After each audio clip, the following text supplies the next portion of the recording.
Hello friends, welcome to Renu's Englishpedia. My name is Mrs. Renu Bansal, and for the last 17 years I have been teaching English to different classes.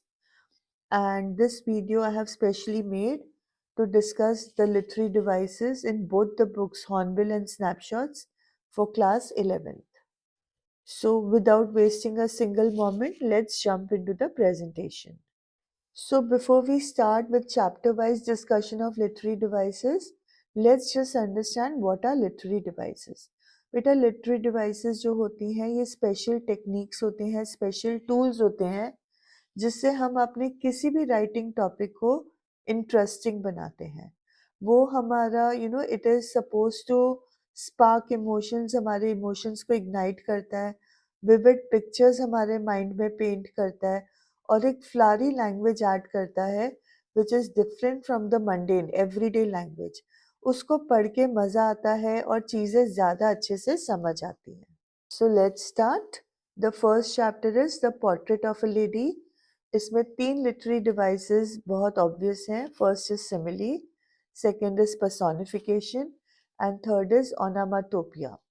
अब simile क्या होता है? Simile होता है direct comparison, जहाँ पे हम बताते हैं कि एक चीज़ बिल्कुल दूसरे जैसी है, कोई एक पॉइंट उनमें कॉमन होता है और हम उसको इंट्रोड्यूस करते हैं with the words as, so and like.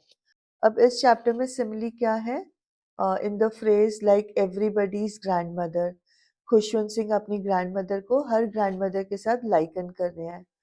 फिर फ्रेज उनकी ना कहानियों के लिए है like the fables, and then he is describing the physical appearance of the mother. तो वो कहते हैं ग्रैंड मदर, तो वो कहते हैं लाइक द विंटर लैंडस्केप. तो ये 3 फ्रेजेस में सिमिली यूज्ड है. Then next is personification. Personification का मतलब होता है जब हम किसी इनएनिमेट नॉन लिविंग थिंग को या नॉन मूविंग थिंग को हम ह्यूमन एट्रीब्यूट देते हैं, ह्यूमन क्वालिटी, ह्यूमन एक्शन की तरह कोई एक्ट कर रहा हो जो इनएनिमेट है, तब हम कहते हैं personification. For example frivolous rebuke, right? जो रिब्यूक्स होते हैं वो उसको डांट को बोला जाता है. तो यहाँ पे हम रिब्यूक्स को फ्रिवलस कह रहे हैं. रिब्यूक फ्रिवलस होना एक ह्यूमन क्वालिटी है, बट हम रिब्यूक को फ्रिवलस कह रहे हैं. मतलब वो जब स्पैरोस को डांटती थी तो वो दिल से नहीं डांटती थी, वो पर्सोनिफिकेशन यूज किया है to show the scolding. Third is onomatopoeia. Onomatopoeia होता है द साउंड वर्ड, एक ऐसा वर्ड जिससे हमें साउंड सुनाई देता है. तो यहाँ पे onomatopoeia is used in the sound made by the sparrows, that is bedlam of chirping. Next is the poem a photograph. तो सबसे पहले हमें पता चलता है that the photograph is on a cardboard. तो the literary device uses allusion. Allusion का मतलब होता है जब हम किसी चीज को रिफर करते हैं. यहाँ पे कार्डबोर्ड को रिफर किया गया है to show the photograph on what it is printed. Next is transferred epithet and synecdoche. Transferred epithet का मतलब होता है जब एपिथेट का मतलब एडजेक्टिव है, जब हम एक एडजेक्टिव को उसकी राइटफुल जगह से उठाकर किसी और क्लोजली रिलेटेड वर्ड के साथ लगाते हैं तब उसको ट्रांसफर्ड एपिथेट बोला जाता है. जैसे यहाँ पे है ट्रांजिएंट फीट. ट्रांजिएंट फीट का मतलब होता है शॉर्ट लिव फीट. अब फीट शॉर्ट लिव नहीं होता है, human being the whole body is short lived, but हमने क्या किया, बॉडी से उठा के उसको फीट के साथ एसोसिएट किया, तो यहाँ पे ट्रांसफर्ड एपिथेट है. Again it's a synecdoche. Synecdoche का मतलब होता है when some part stands for the whole or the whole stands for some part. अब यहाँ पे feet किसके लिए stand कर रहा है? It is standing for the entire human being. तो इसलिए हम कहते हैं it's a synecdoche. Then next literary device is oxymoron. Oxymoron का मतलब हुआ है opposites describing the same thing in one phrase, right? तो यहाँ पे हम लॉस को डिस्क्राइब कर रहे हैं कि हमारी लाइफ में जो लॉस आता है when we lose a loved one, तो वो लॉस कैसा होता है? Laboured ease. मतलब उस लॉस में बहुत दिक्कत होती है, बहुत मुश्किलें होती हैं, and very easily we lose that person. तो two opposites describing the same thing and both are true, then we say it's an oxymoron. Personification का आपको बता चुकी हूँ. इनएनिमेट आइडिया को हम ह्यूमन एक्शन या ह्यूमन क्वालिटी देते हैं, दैट इज पर्सोनिफिकेशन. तो यहाँ पे जब हम बोलते हैं कार्ड शोज मी, ह्यूमन बींग्स दिखाते हैं, कार्डबोर्ड नहीं दिखाता है, तो cardboard shows me is a personification. Again human silence people, but यहाँ पे फ्रेज है silence silences. Silence is an inanimate idea, right, और वो हमें चुप करा रहा है, therefore it's a personification. Alliteration बच्चे बहुत गलत करते हैं, वो सेम अल्फाबेट को एलिट्रेशन मान लेते हैं. Alliteration is not same alphabet, it is repetition of same sound. For example stood still, यहाँ पे स्ट साउंड रिपीट हो रहा है. थ्रू देयर, यहाँ पे थ साउंड रिपीट हो रहा है. माय मदर में म साउंड रिपीट हो रहा है. टेरिबली ट्रांजिएंट में ट साउंड रिपीट हो रहा है. साइलेंट साइलेंसेस में स साउंड रिपीट हो रहा है. तो यहाँ पे सब में एलिट्रेशन है. बाकी जगहों पे मैंने एलिट्रेशन ज्यादा नहीं लिया है, बिकॉज हर जगह पे साउंड रिपीट होते हैं, आपको एलिट्रेशन मिल जाएगा. तो जहाँ पे मुझे वैलिड लगा मैंने वहाँ पे इंक्लूड किया है. The rest of the slides have not included alliteration. The next chapter is We are not afraid to die if we can all be together. Again इसमें सबसे पहले simile के बहुत सारे phrases हैं. For example, a wave like no other. Next is tossed me like a rag doll. Third is pumping like madmen. And fourth is as big as a battlefield. यहाँ पे चारों phrases में there is comparison and it is direct, right? Next literary device is metaphor. Metaphor जो होता है वो भी comparison है, but metaphor is not direct comparison, it is indirect और इम्प्लाइड कंपैरिजन. हम इसमें ऐसे नहीं बोलते हैं कि ये चीज उसकी तरह है, हम बोलते हैं ये चीज वही है. फॉर एग्जाम्पल यहाँ पे है pin prix in the vast ocean. Describe कर रहे थे वो आइल एम्स्टरडैम को, और वो बता रहे थे कि वो पिन प्रिक की तरह है, बहुत छोटा है. पिन प्रिक जो होता है वो पेपर पे इतनी आसानी से नजर नहीं आता है. तो वैसे ही उस इतने ह्यूज ओशन में वो आइल एम्स्टरडैम जो है वो भी एक पिन प्रिक की तरह इतना छोटा है कि they could easily miss it. Okay, next is personification. यहाँ पे wave walker is the name of their ship, of their boat, और यहाँ पे हम उसके नाम में ही पर्सोनिफिकेशन देख रहे हैं. It's a ship which is walking on the waves, तो इसलिए ये टाइटल में भी हमें पर्सोनिफिकेशन मिलता है, the title of the boat, sorry, the name of the boat. Okay, then there is the literary device illusion. A few years back there was a poem which was included in the 9th standard syllabus, The Rime of the Ancient Mariner. उसमें ये line थी, water water everywhere. मतलब ये दिखा रहे हैं कि चारों तरफ they are emphasizing on the amount of water. तो because they are referring to that poem, therefore we say that it's they have used the literary device illusion.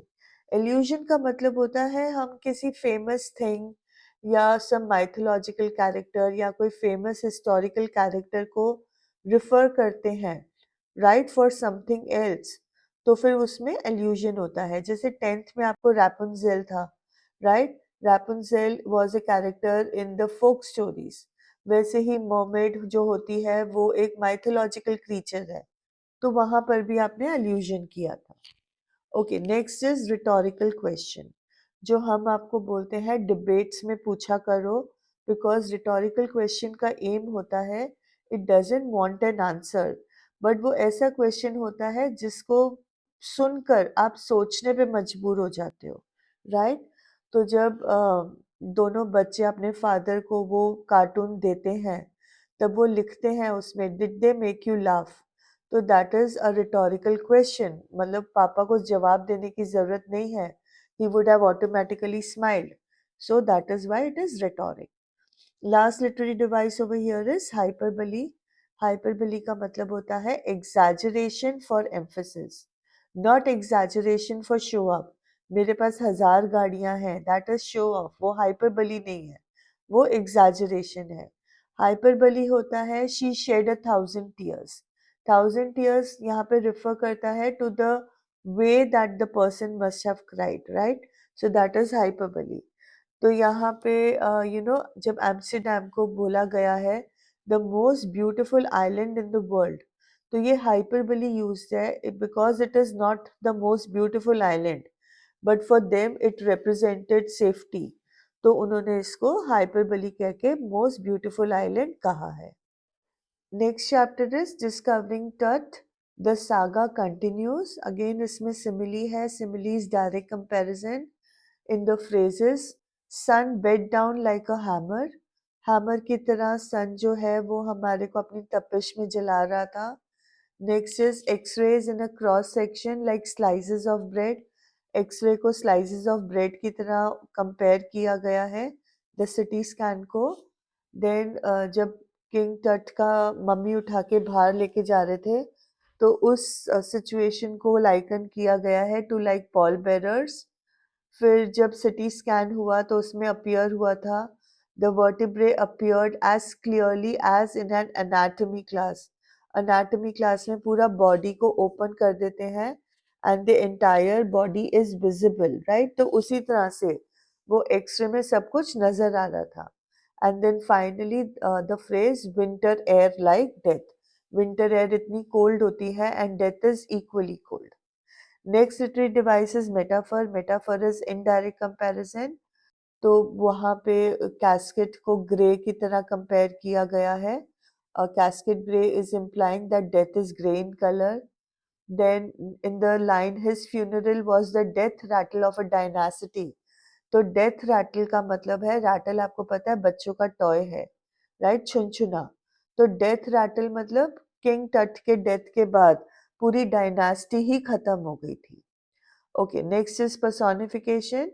Inanimate object या आइडिया को ह्यूमन क्वालिटी देना. उसमें literary device the phrases are angry wind, right? Wind को हमने human quality of being angry दिया है. Ghostly dust devils. तो जो डस्ट था वो एक डेविल की तरह नजर आ रहा था, घूम रहा था. Dark bellied clouds, again a human quality. And the scanner had quit. Humans quit, humans हिम्मत हार जाते हैं, बट यहाँ पे उन्होंने एक ऑब्जेक्ट को बोला है कि it stopped working like humans. Next is the poem the laburnum top. इसमें लिटरेरी डिवाइस सबसे पहले सिमिली है, direct comparison. the goldfinch has been compared to a lizard. The point in comparison being both are sleek. Both बहुत equally तिखी हैं, alert हैं, abrupt हैं. Okay, next literary device metaphor, that is indirect comparison. तो यहाँ पे tree को machine बोला गया है. जो उसका फेस है उसको आइडेंटिटी मास्क की तरह कंपेयर किया गया है. एंड अगेन ट्री को जो है वो इंजन भी बोला हुआ है. It is the engine of a family. तो we have used the metaphor as a literary device here. Next is personification. In the phrases the laburnum top, the whole tree trembles. laburnum top के लिए compare किया है कि मतलब उन्होंने laburnum top को personify किया है that the whole tree is trembling and thrilling. There is a startlement. जब वो चिड़िया आती है तो वो सॉरी गोल्डफिंच आती है तो द ट्री स्टार्टल्स. स्टार्टल का मतलब है चौंक जाना. And tree trembles and thrills repeat हो गया है. And the laburnum subside. Subsides मतलब शांत हो जाना. अगेन ह्यूमन क्वालिटी, शांत हो जाना. इमेजरी यूज्ड है in the phrase in the afternoon. हम उसको विजुलाइज कर सकते हैं कि दोपहर का टाइम है, everything is quiet and still. And in the phrase all it's seeds fallen, हमें दिख रहा है कि उस ट्री पे अब कोई भी सीड नहीं है. Then the symbol of yellow has been used to show the autumn season, to show that the time is passing, there is a passing age. समय निकल रहा है, उसके लिए येलो फ्रेज यूज किया है. Then the next phrase is laburnum top. जो laburnum top है it is symbolizing peace and calmness, शांति का प्रतीक है. और थर्ड सिंबल है गोल्डफिंच का, which is full of life and liveliness. तो लेबोनियम टॉप और गोल्ड फिंच का कंपैरिजन है या कॉन्ट्रास्ट कह लो. One is all full of peace and calmness and the other is full of life and liveliness. Then there is transferred epithet. I've already told you, when an adjective is transferred from its rightful place to another closely related to it. यहाँ पे transferred epithet in the phrase barred face. Many children become confused. Barred face identity mask. तो वो इस चीज में confuse हो जाते हैं. बेटा आइडेंटिटी मास्क जो है वो मेटाफर है. बार्ड फेस जो है वो ट्रांसफर्ड एपिथेट है. बार्ड कहाँ से ट्रांसफर हुआ है? From the tree. ट्री के जो लीव्स हैं वो आपको ऐसे लगता है कि बार्स बनी हुई है, you know, green yellow colour के और उसमें ब्लैक कलर के बार्स बनी हुई है. तो वैसे ही जो गोल्डफिंच का फेस होता है वो येलो कलर का होता है विद ब्लैक स्ट्राइप्स. तो इसीलिए हम उसको बार्ड फेस कह रहे हैं. एपिथेट ट्रांसफर हुआ है from the tree to the face. Okay, next is hyperbole, exaggeration for emphasis. It flew off towards the infinite. Infinite has been used for the sky, right? तो वो hyperbole यहाँ पे used है. Again, onomatopic words like chirrup, chittering, trilling, whistle, whisper. ये सारे sound words हैं. Next poem is The Voice of the Rain. इसमें the very first line, I am the poem of the earth. तो इस line में metaphor used है. Metaphor is indirect comparison. यहाँ पे जो रेन है वो अपने आप को पोएम के साथ इनडायरेक्ट कंपैरिजन कर रही है. नेक्स्ट लिटरेरी डिवाइस है पर्सोनिफिकेशन. यहाँ पे जहाँ पर भी रेन बोल रहा है all those lines have been personified, right? तो यहाँ पे we can see the personification in the lines. Who art thou? The rain gave me an answer. Voice of the rain. I descend, said the voice of the rain. तो यहाँ पे rain को personify किया है in all these lines. Again, there's the literary device hyperbole in the phrases bottomless sea and upward to heaven. Sea कभी bottomless नहीं होता है, right? Upward to heaven, वो heaven तक नहीं जा रही है बारिश, वो आसमान में क्लाउड्स बन जाएगी. बट हम बोल रहे हैं कि ये ऊपर हेवन तक जाएगा, तो वहां पर भी हाइपरबली है. Next is paradox. Now what is paradox? Paradox होता है contrasting statements which insight surprise. Paradox की क्वालिटी होती है कि ये दोनों अपोजिंग स्टेटमेंट्स जो हैं वो ट्रू हैं, बट ये बिल्कुल ऑपोजिट कैरेक्टरिस्टिक्स को एम्फसाइज करते हैं. अब यहाँ पे लाइन है, it gives back I give back life to my own origin. मतलब जिससे जन्म लिया है उसी को आप जीवन दे रहे हो. तो यहाँ this is a paradoxical statement. It is true but it is contradictory. अभी इसी का डायरेक्ट बच्चे कंफ्यूज होते हैं विद एंटीथेसिस. एंटीथेसिस में पैराडॉक्स नहीं है. ऑपोजिट स्टेटमेंट जरूर है बट उसमें पैराडॉक्स नहीं है. It is not inciting surprise. वो बस ऑपोजिट्स आपको दे रहा है. जैसे all together changed and yet the same, वो बिल्कुल अलग है और फिर भी वो सेम है. It is describing the rain, कि जब रेन वेपर बनता है तो उसका जो केमिकल कंपोनेंट है वो H2O ही रहता है, बट उसकी फॉर्म बदल जाती है. It is all together changed and yet the same. Then you can see antithesis in the phrase day and night. दिन है और रात है, तो ये opposite है. Regged और unregged. Regged का मतलब है recognized, reckoned, acknowledged और unacknowledged. Then the next literary device is parallelism. अब पैरेललिज्म का मतलब होता है टू ड्रॉ अ पैरेलल. आपने पैरेलल लाइंस पढ़ी हैं, राइट? दो ऐसी लाइंस जो बिल्कुल सिमिलर हैं, सेम डायरेक्शन में जा रही हैं, उन दोनों के बीच में सेम डिस्टेंस है, मतलब दो लाइंस के बीच में एक पैरेलल ड्रॉ किया गया है. तो यहाँ पर भी सॉन्ग में जो पोएट लिख रहा है उस सॉन्ग में और जो रेन का सॉन्ग है, दोनों के बीच में एक पैरेलल ड्रॉन है in the lines for song, issuing from its birthplace after fulfillment, wandering wrecked or unwrecked, duly with love returns. मतलब बेसिकली वो पैरेलल ड्रॉ कर रहे हैं कि जो सॉन्ग है पोएट का और जो रेन है वो अपने बर्थ प्लेस से निकलती है, that is the heart. Poem from the heart of the poet and rain from the heart of the earth.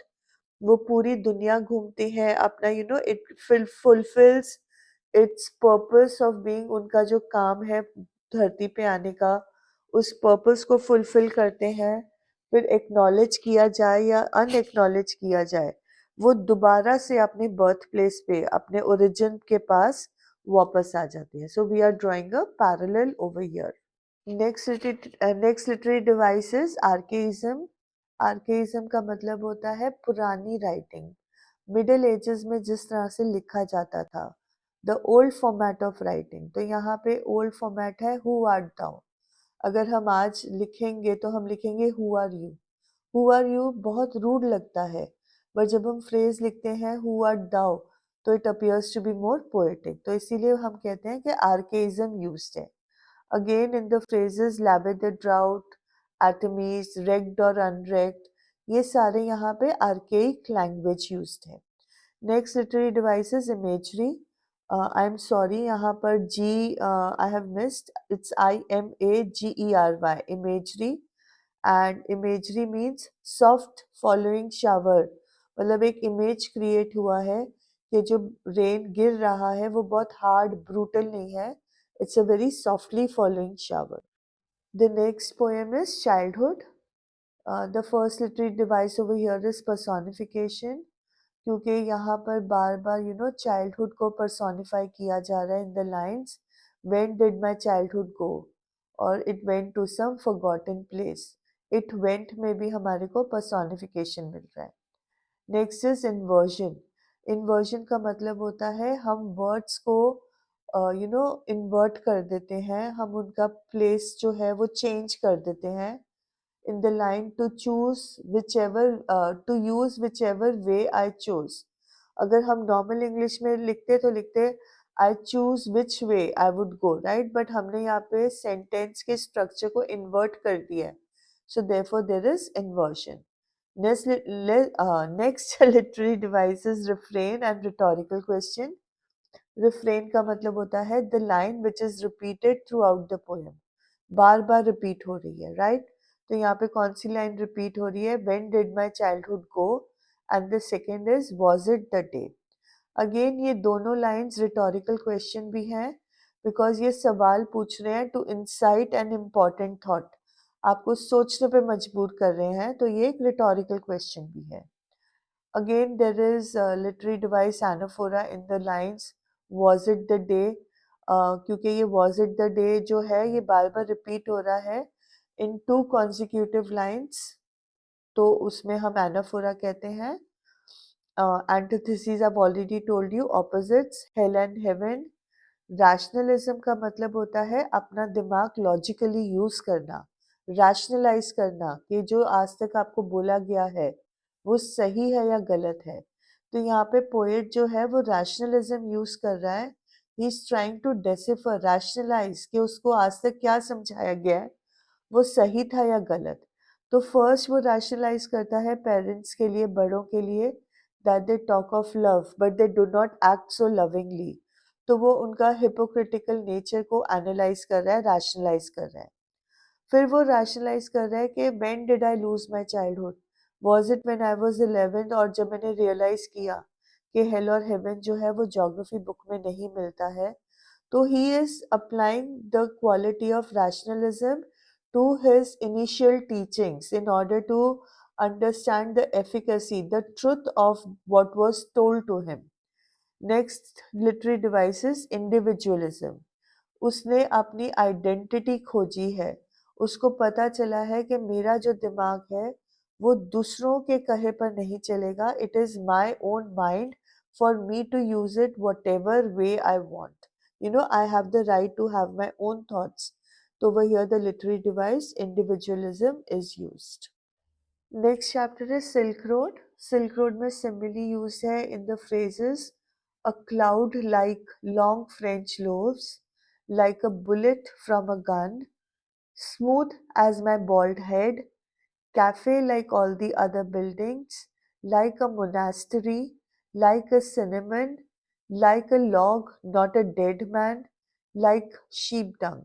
ये सारे phrases में direct comparison है अलग अलग चीज़ों को किसी कंप्लीटली डिफरेंट चीज़ के साथ कंपेयर किया गया है.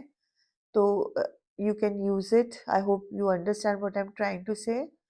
Next is metaphor. Metaphor is indirect comparison in the phrases pall of dust. Pall का मतलब होता है gloominess. जो dust होता है वो gloomy होता है. जो clean surroundings होते हैं वो live आपको एनर्जी से भरते हैं. बट अगर कहीं पर मिट्टी होगी, हवा में मिट्टी होगी, तो वो लेथार्जिक होता है, आपकी एंथुजियाज्म को ड्रेन कर देता है. Okay. Next metaphor is blacker than the darkest night. Next is snow capped mountain. Mountains के ऊपर स्नो की कैप चढ़ी हुई है. और जो नाइट है it is very very black, dark है. Steady stream of blue trucks. तो स्ट्रीम ट्रक्स को स्ट्रीम के साथ इनडायरेक्ट कंपैरिजन है. So all this is metaphor. Then personification. I've already told you attributing human qualities to inanimate object idea. तो यहाँ पे personification is used in the phrases rose tinted blush, the herd maneuvers, trail hugged its bank, pockmarked with salt flats, a narrow brook that babbled down. तो यहाँ पे सारी human qualities of blushing, लाल हो जाना शर्म से, मनीवर करना, अपने आप को कार्स को हम डायरेक्ट करते हैं, हक करना, पॉकमार्क्ड होना, बैबलिंग, बैबलिंग मतलब चिल्लाना, ये सब हमने क्वालिटीज इनएनिमेट ऑब्जेक्ट और आइडियाज को दी हैं. Then there is transferred epithet. Transferred epithet, transference of an adjective from its rightful place to another closely attached to it. तो स्पीडिंग व्हीकल, लोग जो चला रहे हैं वो स्पीड कर रहे हैं, बट हमने स्पीडिंग किसको दिया है कि व्हीकल को स्पीडिंग दिया है, so it's transferred. The truck labouring through steeper slopes. Humans labour करते हैं बट हमने ट्रक को लेबर करवा रहे हैं, तो इट इज ट्रांसफर्ड एपिथेट. होर was a grim miserable place. इंसान किसी जगह पे मिजरेबल फील करता है, ग्रिम फील करता है, बट हमने होर के लिए ट्रांसफर कर दिया है. Again literary device allusion. Allusion means to allude, to refer to some important fact, historical event, mythology or such. तो land of Nod. Land of Nod का मतलब होता है sleepy land.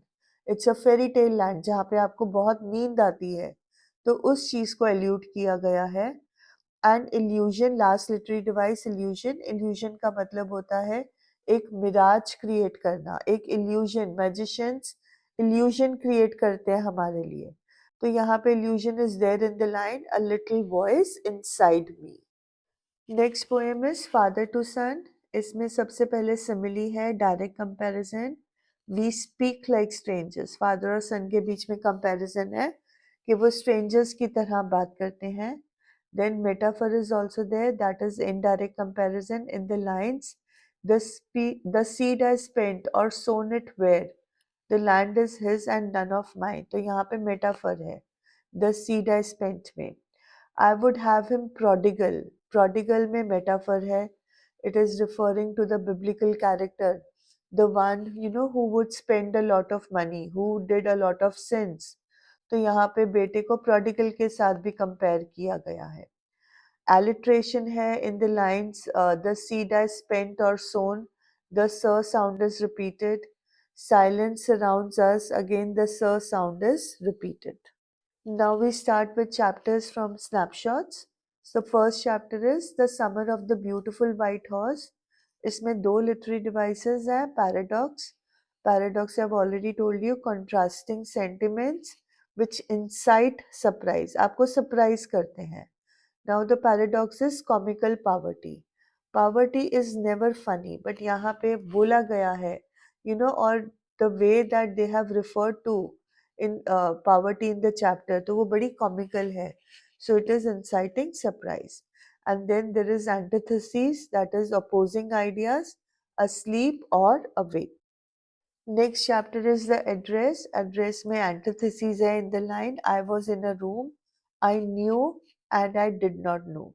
She is describing the room जहाँ पे उसकी मम्मा की चीज़ों को लगाया गया था, कि मैं वो चीज़ों को पहचानती थी बट वो जो अरेंजमेंट था वो जो grim quality of the room था, that was something I did not know. Next play is Mother's Day. Mother's Day में literary device simile. Simile is direct comparison in the phrases, treating them like dirt, as if you were the servant. You look like me and I look like you. And next is you would have more fun as me than you have had as you. तो ये सारे phrases और lines में simile है.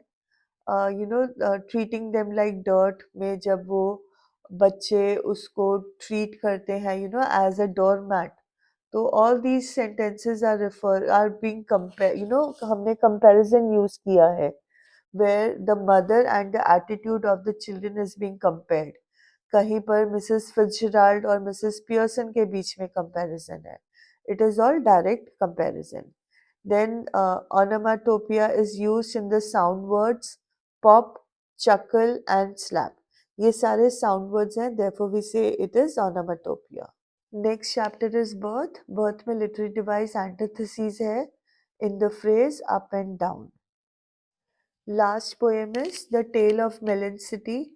इसमें the entire poem is an irony. Irony का मतलब होता है बोला कुछ जा रहा हो but mean exactly opposite किया जा रहा हो. For example, the phrase just and placid, which is describing the king. तो हमें पता है कि ना तो king just था, he was not fair in his dealings, और ना ही वो placid था, ना ही वो शांत था, उसने बड़े गलत decisions लिए. Then there is irony in the line the king is hanged over a petty matter. Imagine करो कि king को लटका दिया जाए. He is hanged to death. So there is irony. And again the sentence, the people chose a melon as their king. Imagine using a fruit to be your king. तो ये सारे phrases में irony है. Otherwise the entire poem is an irony. Then alliteration is there in the phrases long live the king. The l sound is repeated, and in the phrase the workmen went, the w sound is repeated. Next literary device is repetition. Long live the king. ये line जो है ये repeat होती है, so हम इसको repetition बोल रहे हैं. इसको हम refrain इसलिए नहीं बोल रहे हैं because refrain जो है वो एक important thought आपके mind में incite करता है, वो emphasize करता है, आपको सोचने पे मजबूर करता है. Repetition में words repeat होते हैं for emphasis, कोई thought incite नहीं होता है. यहाँ पे वो बार बार कह रहे हैं long live the king, but actually the king is not going to live long, तो इसीलिए इसको हम emphasize कर रहे हैं through repetition. Then there is inversion. Inversion I've already told you कि हम normal structure of a sentence को change कर देते हैं. Truly the arch it was that. तो ये sentence grammatically right नहीं है, but poetic license के हिसाब से it becomes an inversion, it is right. And last literary device is onomatopoeia in the words muttering and quivering. They are sound words. So with this we come to the end of the video. I hope आपको literary devices used मतलब कौन से use किए हैं ये थोड़ी अब familiarity generate हो गई होगी, and you are equipped to handle your exams. DAV के तो 29th को हैं, बाकी other schools I don't know. So but anyways I hope that it helps you. Thank you so much for giving me your valuable time and happy revision.